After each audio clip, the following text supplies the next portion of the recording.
Verbal or life. So President Trump is about to become the next president. But in the meantime, Elon Musk is helping cancel a lot of bills in Congress. And they're starting to call Elon Musk the acting president, the guy who's going to be making the decisions. I mean, it's crazy out there. The man is leading the Doge Committee, him and Vivek Ramaswamy. And you know what? Hopefully, Vivek gets to be the next Speaker of the House. But let's see. In this video, let's take a look at Sunday morning, giving you an update on everything that's going on in politics. My name is Noel. Here, looking to be verbal on life. Hopefully, you enjoy the show. And if you like what you see, be sure to give it a thumbs up. Let's take a look. And we begin this Sunday morning with the road ahead, executing President Trump's agenda now 29 days away from Inauguration Day. The House and Senate finally approved a slimmed-down version of the funding package to avert a government shutdown over the weekend. And President Biden signed into law the stopgap measure, which provides more than $100 billion in disaster and farm aid. It did not include any language about raising the debt limit, as President Trump... So good thing they shut this down, because Elon Musk tweeted, this bill needs to be canceled. 1,500 pages. We got to get rid of it. And after he announced it, he kept announcing it on Twitter. Then Trump talked about it like, yeah, it needs to be canceled. And it was canceled, giving Elon Musk all the power, in my opinion. Had asked for in an earlier version of the package. Now the focus returns to exactly how to execute Trump's agenda and whether to do it within 2 reconciliation packages next year or one gigantic one. And now new to the conversation, will the first package include raising the debt ceiling or eliminating it? The plan so far has been to pass 2 separate packages. The first, to prioritize the border, including finishing the wall and deporting illegal criminals, as well as money for defense and energy permitting. And a second reconciliation package later in 2025 to focus on extending the tax cuts, potentially renewing the SALT deduction, and implementing Trump's new tax ideas from the campaign trail. But as we have been reporting, Republicans are divided on the plan and whether to do 2 packages next year or one gigantic package to include border and tax extensions early on within the first 100 days. And a new question now on whether it should also include the debt ceiling. Here's House Ways and Means Committee Chairman Jason Smith with me recently on Mornings with Maria. I am saying we need a reconciliation bill that has border, energy, permitting, and tax. You put all 4 of those things together, we can deliver on that. In fact, in the House, we have been working for months, Maria, in preparation for this large omnibus bill. We need to deliver this win as early as possible to President Trump. And Maria, what everyone needs to pay attention to is Congress has not passed 2 reconciliation bills into law since 1997 when Newt Gingrich was Speaker. And guess what? They had a much larger majority. And you know what? The House of Representatives majority is 220 to 215 and will be at 217 to 215 in just a few weeks. We have a smaller margin than what the United States Senate does. It is harder to pass bills in the House than it is in the Senate. Is there a risk that a second reconciliation bill doesn't happen at the end of the year? Absolutely. That is what I've been sounding the alarm the whole time. Joining me now with the road ahead is Kentucky Senator Rand Paul, ranking member of the Senate Homeland Security Committee. Senator, it's great to see you this morning. Thank you so much for being here. Good morning. Where are you on this debate? What about 2 reconciliation packages versus 1? And would you support putting raising the debt ceiling in the first one? Yeah. I think 2 versus 1 is not a deal killer either way for me. I think we need to make sure the tax cuts become permanent is the most important. And also important is to make sure we cut spending. We have an annual deficit of $2 trillion, a total debt of $36 trillion. So we have to do something on the spending front, and we have to make the tax cuts permanent. That's a big job. Whether it's 1 or 2 doesn't matter so much to me. On the debt ceiling, I'm one of the conservatives, who's never voted to raise the debt ceiling. But there are circumstances in which I would, and I've put those forward before. I have a plan to balance the budget in 5 years. If we had a speaker with a spine who put forward a budget and a plan to cut spending over a Boom, he's taking a hit at the Speaker Johnson, the Republican. Come on now. Again, we got to get Vivek as a speaker. That's the best thing we could do.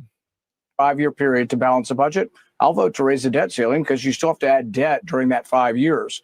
What happens typically, and this is where President Trump is right, since conservatives don't vote for it, the liberals rule the day and they say, we'll vote for the debt ceiling, but only if you spend more and create more debt. So it backfires. But there's another alternative. Rather than getting rid of the debt ceiling, you get a speaker with a spine who puts forward a spending plan that actually encourages conservatives like. And no more politicians just talking and making promises that don't come through.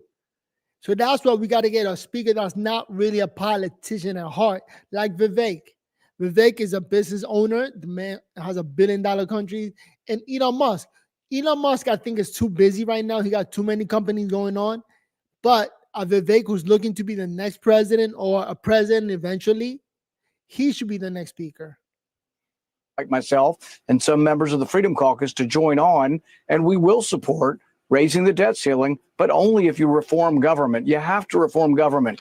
This is probably the number one problem affecting the future of our country is this $36 trillion debt, and we have to do something about it. So for me, let's put forward something that cuts spending and then see if we can get all the conservatives on board where you don't need Democrat votes at all. Well, I think that would be terrific. But unfortunately, each person or some of your member colleagues have their own wish list. I mean, if you don't have tax extensions in the first reconciliation plan, do you lose members like a Mike Lawler from New York who says, no, the only thing that's important to me is renewing the SALT deduction. So if I don't see the SALT deduction in there, I'm a no on the border. I mean, do you lose Republicans if you don't have taxes in the first one?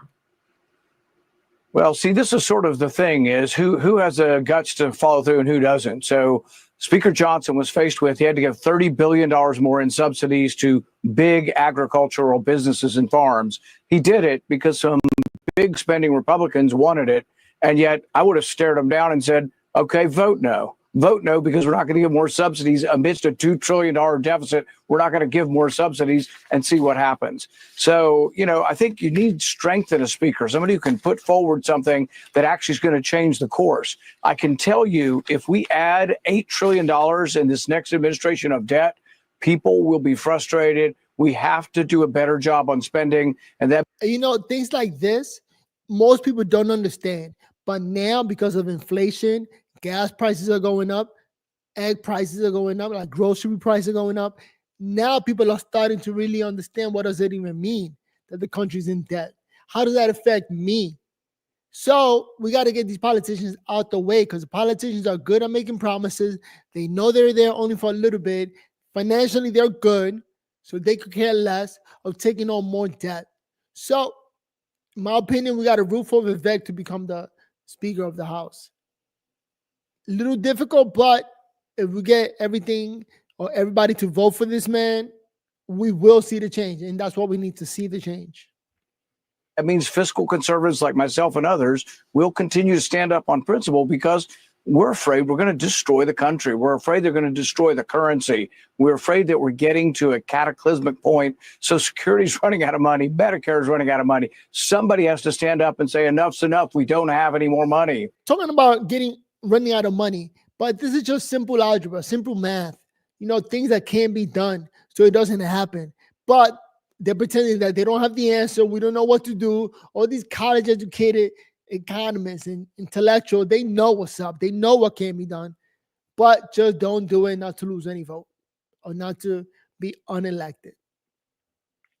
Yeah. And to that end, that is why you had lots of drama over the week, this past week, with critics circling the wagon around Mike Johnson. You just said he doesn't have a spine, and you tweeted out this week. The Speaker of the House need not be a member of Congress. Nothing would disrupt the swamp more than electing Elon Musk.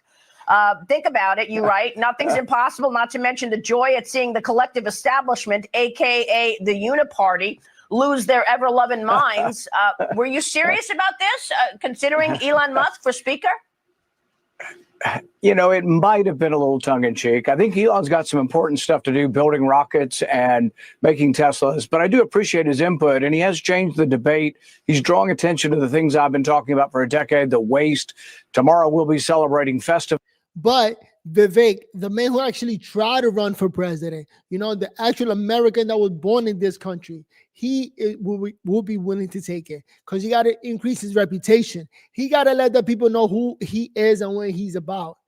So then like that, if he's a speaker, then he could talk to the people when he runs for president and point out all the great things that he did when he was a speaker. So we got to get that man in there.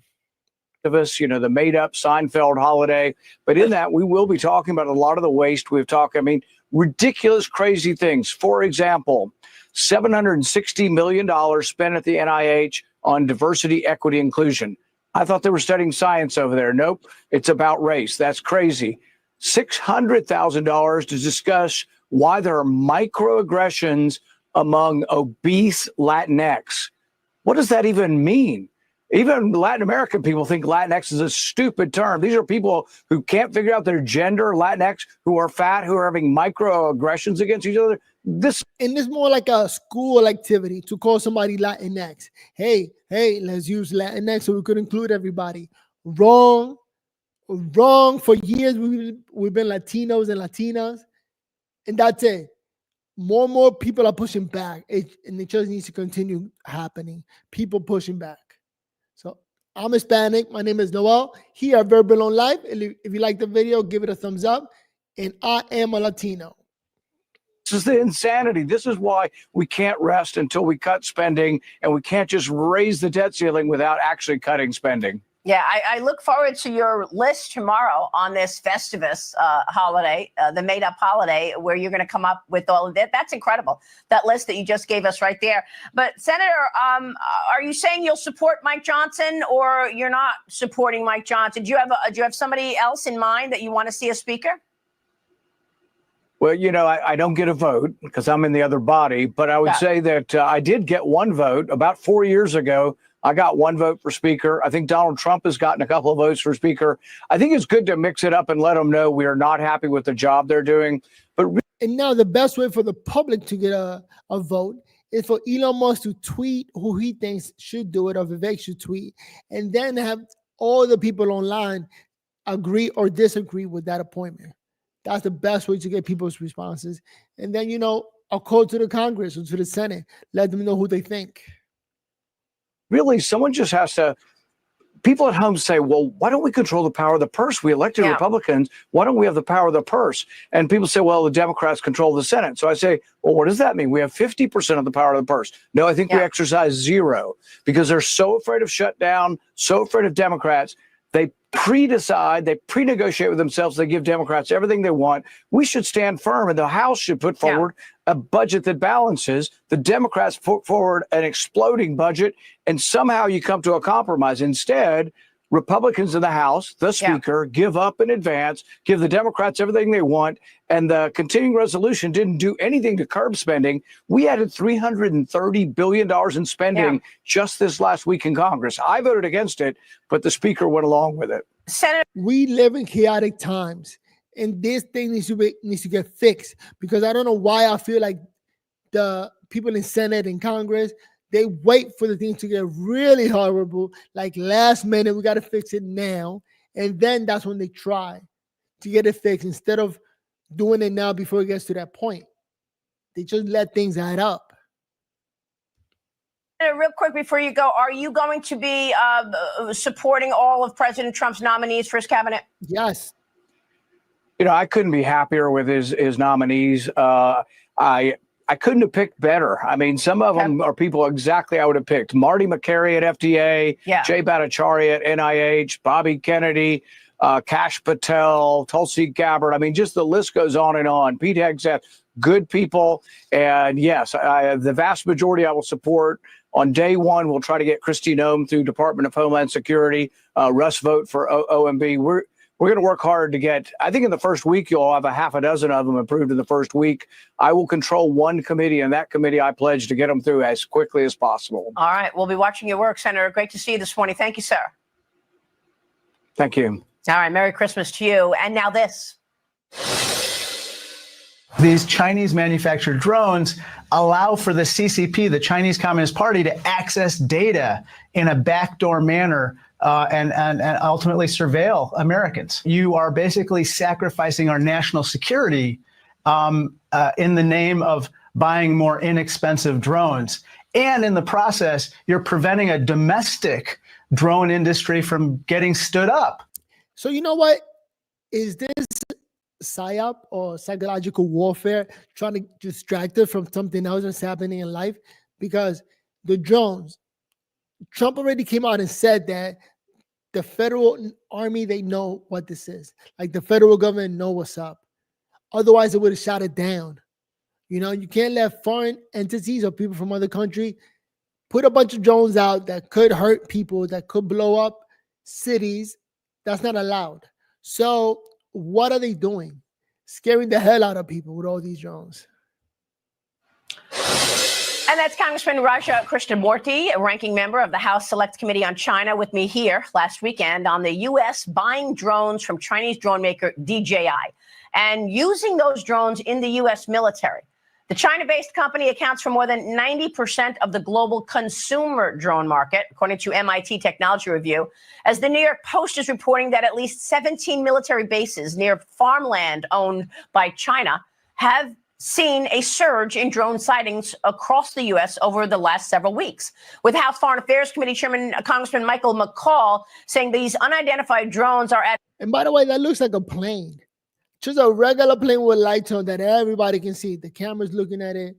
Can somebody with like a zooming camera zoom in to this plane-looking drone? Adversarial and most likely the work of China. The FAA last week issued a temporary ban on drone flights over portions of New York and New Jersey. Joining me now with more is the incoming National Security Advisor, Florida Congressman Michael Waltz. Congressman, great to have you this morning. Thanks so much for being here. Hi, Maria. Merry Christmas. Yeah. Happy holidays. Good to be with you. We're looking forward to your work as you come in as the National Security Advisor. Can you answer one question as you begin your work? Why do we still buy drones from a Chinese drone maker? And are we, in fact, using those drones in the military? Well, we shouldn't be buying those drones, particularly in our military, Maria. There's been a number of efforts in Congress to ban them. And look, this is part of a broader picture that President Trump knows and will once again pick up efforts to bring our supply chains home. Not just drones. We also shouldn't be buying Chinese-made pharmaceuticals. They've dominated the antibiotics and oncology medicine, critical and rare earth minerals. Governor Burgum is going to lead the charge as the energy czar, so to speak, to bring that back home. We are blessed with abundant manufacturing talent and natural resources right here in America. This is going to be part of America, the America First agenda that President Trump in just a few weeks from now, will be leading the charge on, and drones is a key part of it. I want to get your take on what could happen in foreign affairs. I know that there's been a lot of conversation about the hostages in Gaza. Do you expect that Hamas and the terrorists will unleash those hostages, send them back to America as President Trump takes office? Well, President Trump has been very clear, Maria, and we have needed this clear-eyed leadership that there will be all hell to pay in the Middle East. It's nice to see the president just look into the camera and make threats. Like, you need to release those prisoners or all hell is going to break loose. That is so rare, and it's nice to see, putting fear on everybody else. Like, you're dealing with the United States. So don't push your envelope. Send those people back. And especially targeted on Hamas. If we don't see Americans alive, and sadly even the remains and all the hostages coming out of those awful tunnels. And fortunately, Iran is on its back foot. Hezbollah has been decimated. Assad has now fallen, one of Iran's key proxies. Thanks to the leadership of the Israelis and the military strength that they've shown, Iran is on its back foot. Hamas is isolated, and there's no choice left but to release our people. And I think we need a broader look, Maria, that President Trump is going to lead. He did this in his first term, that around the world, everybody needs to be on notice. If you touch the hair on an American's head, there is going to be consequences so severe, you better think twice.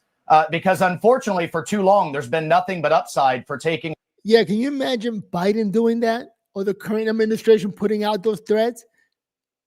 I don't think they were there. Americans hostage, They just take one and see what they can get. And what they're going to get from Donald Trump is nothing but pain and severe consequences. That's how you reestablish deterrence with this hostage taking that's all over the world. So you think the hostages will be released? We are cautiously optimistic. The deal making is happening right now as we speak. But first, we had to eliminate all options for Hamas except to release our people. China is also part of this because China has been supportive of Russia.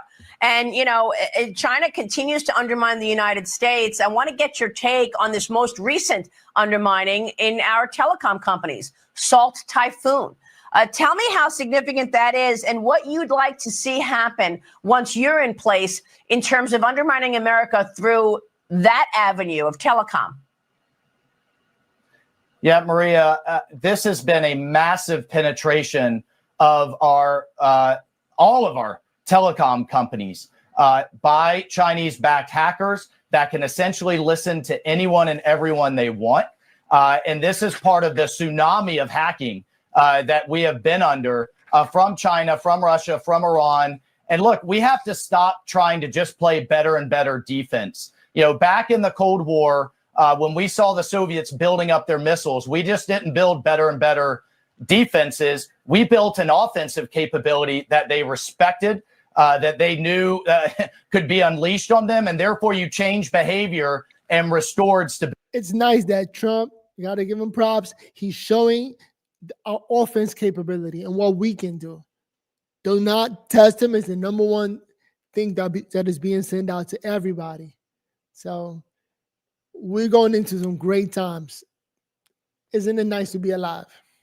I think we need to take a step back and look at that in the cyber field. We need to start going on offense. We need to start imposing consequences for those that are stealing our technology, spying on us. And now with a program called Volt Typhoon is putting cyber time bombs on our critical infrastructure like our water, our grid, and our ports. Enough is enough. And I know President Trump is going to lead the charge to restore peace, restore stability, and that's by making our adversaries respect us. And restore everything through strength.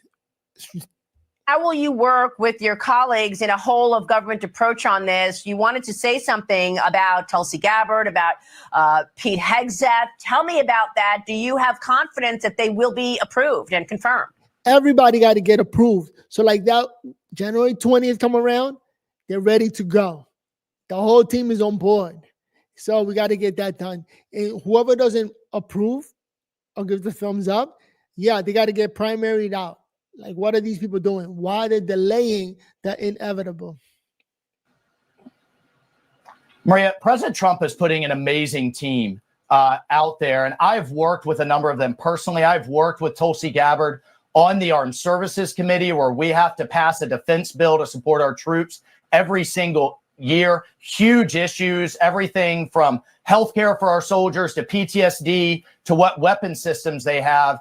She's also a reservist. And we know when we put that uniform on, when we step into these positions, you leave your opinions at the door, especially as DNI. It's about presenting intelligence and options to the president, and also holding our intelligence community to account. Why were we so surprised in Syria, for example? Those are the things I know she'll take a tough look at.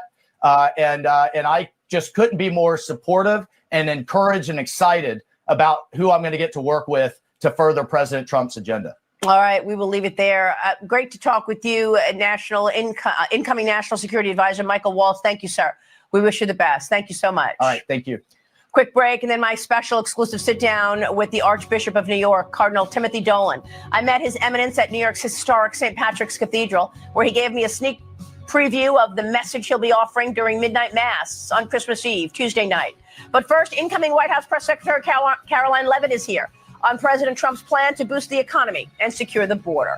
She's next. Calling on all my colleagues to stay focused and united. Let's get every single one of President Trump's nominees confirmed quickly and efficiently, whatever it takes to make that happen. If we have to stay here through weekends, get it done. President Trump deserves his team so he can get to work. Yes, that's Ohio Senator-elect Bernie Moreno with me here last weekend on executing President Trump's agenda and getting his cabinet nominees confirmed. The Senate to begin confirmation hearings early next month, with Senate Armed Services Committee set to hold a hearing on Defense Secretary nominee Pete Hegseth beginning on January 14th. But after this weekend's drama over the continuing resolution where several Republicans voted against the Trump-backed plan initially, how much confidence should we have that the GOP can unite and agree on the agenda and President Trump's nominees? Joining me now is incoming White House Press Secretary Caroline Leavitt. Caroline, great to see you. Thank you so much for being here. I want to get to President Trump's agenda and the executive orders that we'll see in a moment. But first, can you answer that question? You saw all the drama over the weekend. Why should we believe that Republicans are going to stay united when, in fact, 38 of them this weekend voted against Trump's agenda? Yeah, that was crazy that they voted against it. But you know what? What we need to hear is their reasoning. Why are they doing it? Why are they voting? Even though it did pass, I mean, the bill passed. It wasn't necessary, but that means they voted no because of a message. What is that message? Let us know what's going on. Agenda. President Trump has put together a brilliant team. You heard Senator Rand Paul earlier in your show, Maria, saying that he couldn't dream of a better cabinet than the one that President Trump has put together. And 4 years ago, not a single Democrat voted against any one of Joe Biden's picks for his cabinet. Republicans need to follow suit. They need to get tough. They need to get smart. They need to confirm President Trump's picks. When you look at the exceptional qualifications of these individuals, there is no reason that a single Republican should vote against any one of them. Let's confirm them so President Trump can get to work, ushering his agenda through the federal government and also on Capitol Hill. And based on my reporting over the weekend and phone calls with several people, I understand raising or eliminating the debt ceiling is now being talked about in terms of putting in the first reconciliation package. Will that be a spoiler for some Republicans? Mm-hmm.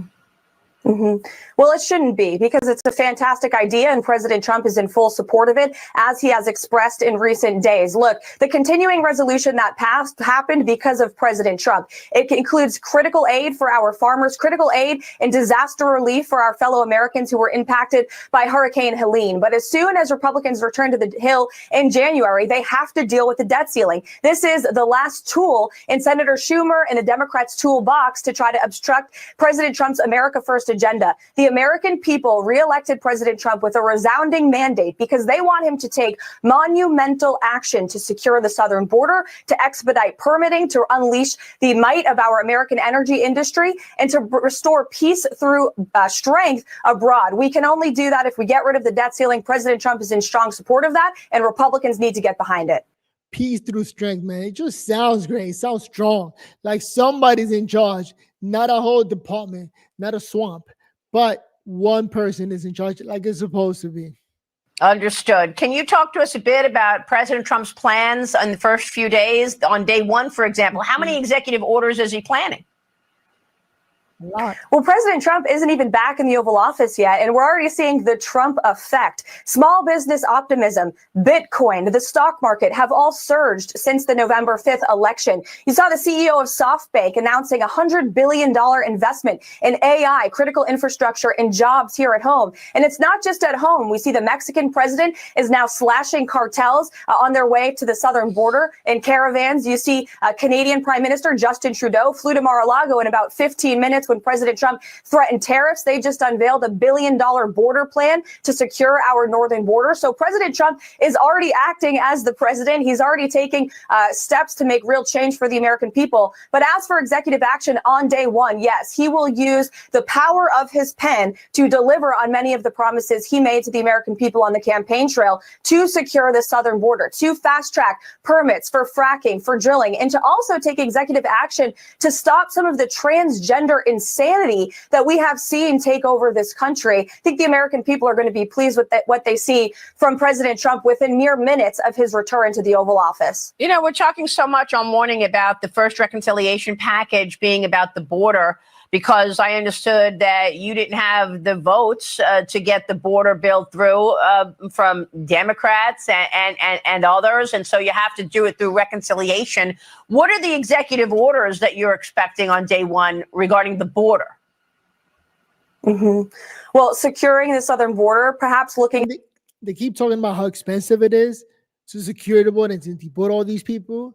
At the same time, they never talk about how expensive it is to keep them and the savings. At Title 42, many of these executive actions are still being considered by our policy teams and also our lawyers, how we can take, again, legal executive action to shut down the border, to immediately stop the surge of migrant criminals that we have seen over our southern border. And on day one, President Trump is also going to launch the largest mass deportation of illegal criminals in American history. He can do that immediately by empowering federal and local law enforcement to work together to identify, to detain, and to deport these illegal criminals.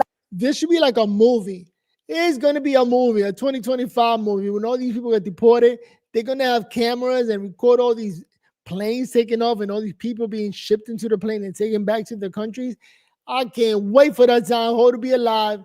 Hey, I'm Noel, battling MS, here being verbal on life. If you like the video so far, be sure to give it a like before you go anywhere, because we got to report on this, man. We live in some amazing times that we know are roaming freely in our country. Yeah. We know there was nearly 500,000 illegal criminals, rapists, murderers, and drug dealers who are roaming freely in American communities right now in the Christmas season. That's unacceptable. And President Trump is going to take strong action on day one to end it and to deport these individuals from our country. So dangerous. It's unbelievable. Caroline, it's great to talk with you. Thanks so much. Well, welcome back. Billions of people across the world are preparing to celebrate Christmas this Wednesday. I sat down with the Archbishop of New York, Cardinal Timothy Dolan, in an exclusive interview. And, you know, they don't want to talk about it a lot, how having all these migrants here is a big, big problem, not only financially, but for our safety. You know how hard it is to get around New York City with all these illegal migrants, that if they do get locked up, they let them go right away. And we're supposed to take the hit, or meaning the people at the bottom, not the elites. You know, when you got that kind of money, you don't got to walk anywhere. You don't got to take the train. You got your car, you got your security, and you walk around like nothing is wrong. Like, take out this video clip, because in New York City, what's today? Today is Monday, December 23rd. In New York City, a guy, a migrant, and they don't want to say on the news, an illegal migrant, just decided to burn a lady and watch her burn to death. How insane is that? Where did this guy come from? Like, this is a plain criminal. Check out this video that talks about it, because we're living in some crazy time. Check it out. Say a lot of things with statistics, and I see the percentage that crime is down 42% since 2021. But if you look back to pre-pandemic, and I know you like to say that overall crime is down 12%. Since the pandemic, but murders are up 200%, felony assault is up 55%, and burglary is up 140%.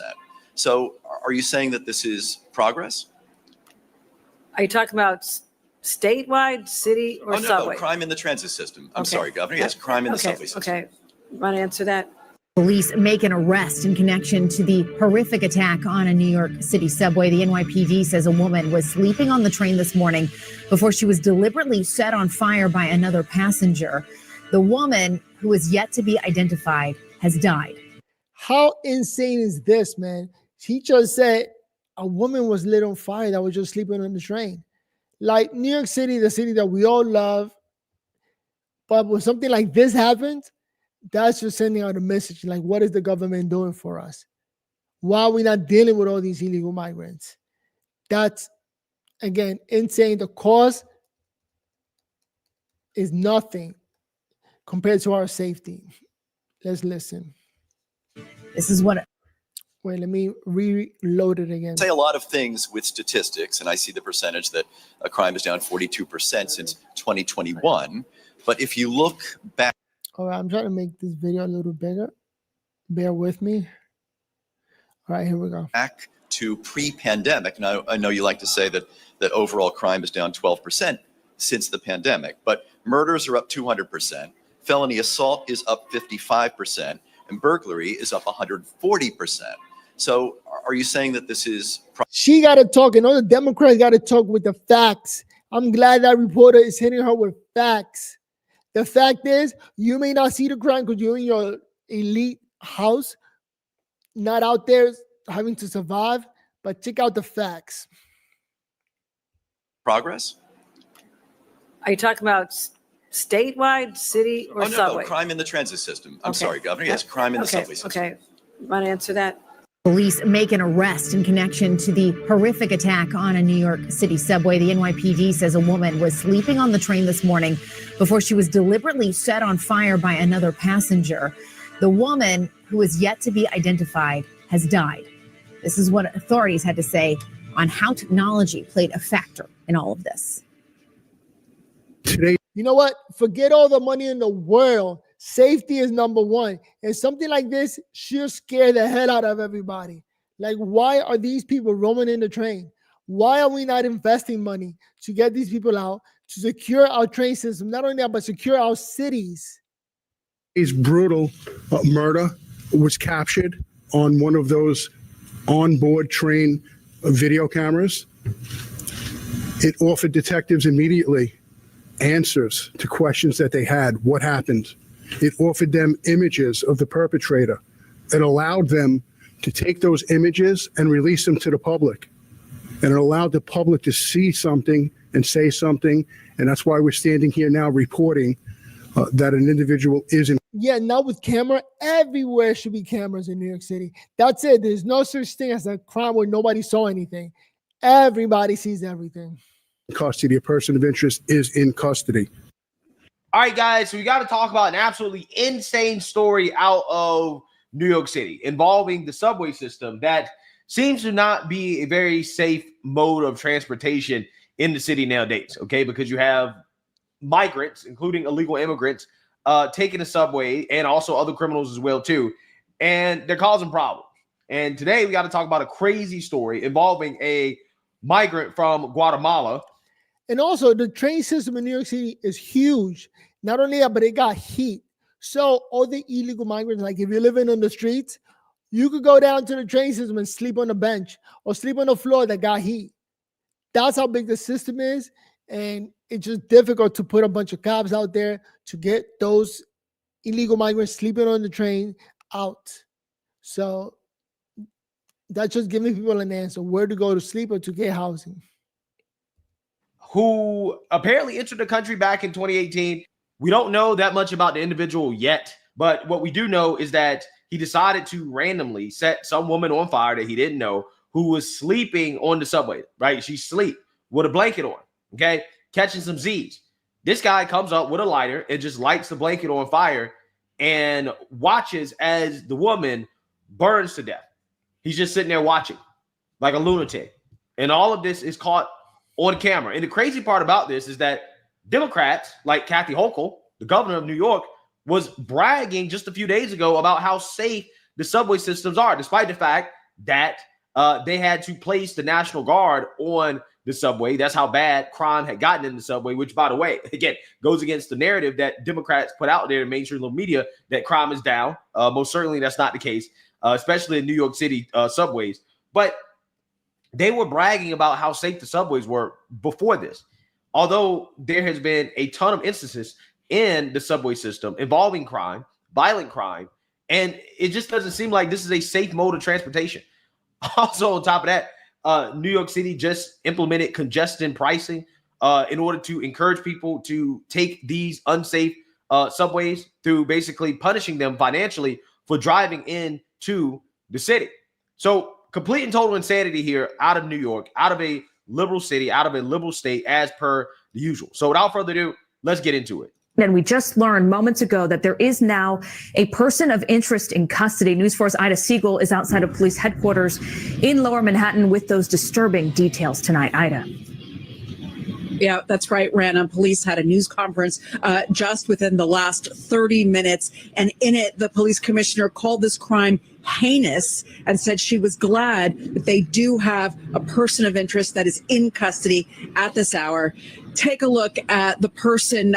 This is a picture of the man police had been searching for since just after 7:30 this morning. And this, police confirmed for us, is the man that they now have in custody. You know, they even got videos and pictures of the guy. And one picture that I saw is the guy inside the train looking directly at the victim while they burn. So it's like every cart got a camera, you know? So if every cart got a camera, man, it should be extremely difficult for anybody to get away with anything. He's accused of using a lighter to set a woman on fire at the very last stop on the F train, Stillwell Avenue in Coney Island. Police say their suspect was riding the train along with the victim, who appeared to be sleeping, and then, for reasons that are unknown, he set her on fire. The entire interaction was captured on surveillance video inside the subway car. Police did respond to the scene and eventually put the fire out, but it was too late. The woman died at the scene there. And in an especially disturbing twist, police say the suspect sat on a platform bench afterward and watched the victim burn. Take a listen to the police commissioner. As the train pulled into the station, the suspect calmly walked up to the victim, who was in a seated position at the end of a subway car. The suspect used what we believe to be a lighter to ignite the victim's clothing, which became fully engulfed in a matter of seconds. Officers who were on patrol on an upper level of that station smelled and saw smoke and went to investigate. What they saw was a person standing inside the train car, fully engulfed in flames. Wow. Wow, this is... You know, New York City doesn't have enough police officers to take care of all the crimes that is presented with. There's like too many people and not enough police officers to take care of everything. And this is the kind of stuff we get when we got lunatics from other countries roaming around. Insane. Absolutely insane. And this is why you need more Daniel Pennies in the world, right? Just remember, a few weeks ago, these people were boo-hoo-whining and crying about Daniel Penny and him saving the passengers of a New York subway from lunatics like this guy, right? Again, this is why you need more Daniel Pennies. This is why you need civilians to always have their heads on a swivel for possible danger, because again, you have these murderers, people running around in these big cities, running around. So, you know, stories like this, man, it's insane. It's crazy to think about what's happening. It's crazy, unheard of. Police say they were able to capture that suspect because high school kids recognized him on an F train in Brooklyn and then called 911. Police were able to then stop that train at the Herald Square station and apprehend the suspect. Again, we don't know much about the victim or the suspect. Police have not released their identities. Police have not said if either one of them might be homeless. We're hoping to hear more details as the investigation. And they don't like giving details right away because they don't want to say the truth right away. They want to package it to then let people know, by the way, that happens to be an illegal migrant. We knew, and this is what we did. Man, a person like that, committing crimes at that level, man, I'm sorry to say, but it needs to be put away for a long, long time. Continues. For now, that's the very latest reporting live from Lower Manhattan. Ida Siegel, News 4, New York. Yeah, well, again, the suspect is an immigrant, a migrant. Okay, we don't know if he's legal or illegal from Guatemala, right? That's what we know thus far. And what you have here is one of these military-age men that we let into the country, and lo and behold, right, they're doing crazy stuff like this, which is why we really should be letting any military-age men into the country because of stories like this, right? If you're a military-age man. And you know, a lot of times we don't need to experience bad things to know that something bad is going to happen. You know, I hate the fact that, you know what? No, good thing that Biden won the last 4 years, because Biden winning the last 4 years woke us up to the reality of politics, how politicians could really screw people up. How is it that what they're doing is actually hurting people? You know, so Biden being the president for 4 years with all the lunatics coming in actually is helping the country in terms of waking people up to stop playing. People are losing their lives. It is insane that this man was able to do this. Probably not going to get away with it because everything's on pictures, on videos. Yeah, I'm glad they captured him, but it shouldn't even get to this level. You know who's good at this? Kennedy. So Kennedy tweeted all the negative, well, one of the negative things that Biden is doing right before he leaves presidency. Like, he wants to leave the presidency and leave a mess for Trump to deal with. Insane. Look at what John Kennedy wrote.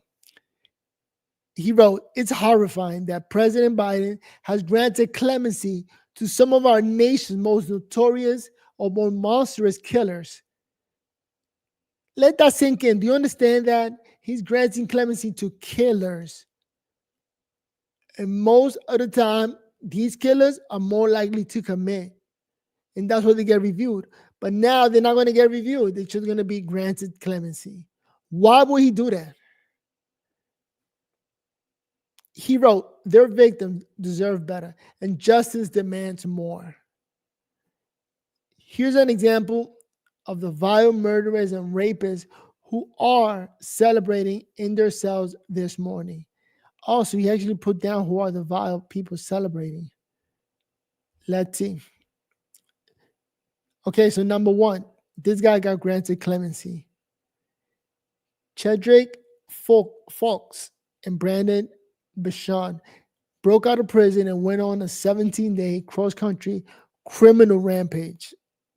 How were they able to break out of prison? See, that's insane, man. And then they went on a criminal rampage.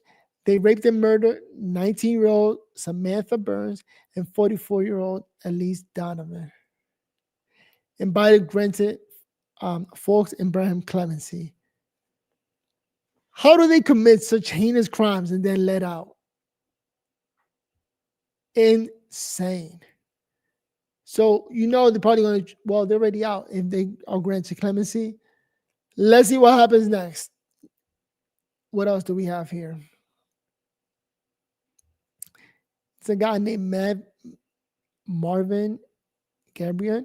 He violently gaped 19-year-old Rachel Timmerman.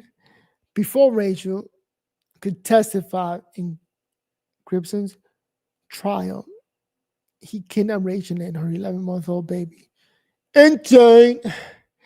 He took them to a national forest, chained Rachel to cinder blocks, and drowned her in a lake. How are you going to grant clemency to such a criminal? Oh my God. So Biden, before he leaves, he's like, you know what? Let the people roam the streets. The baby never been found.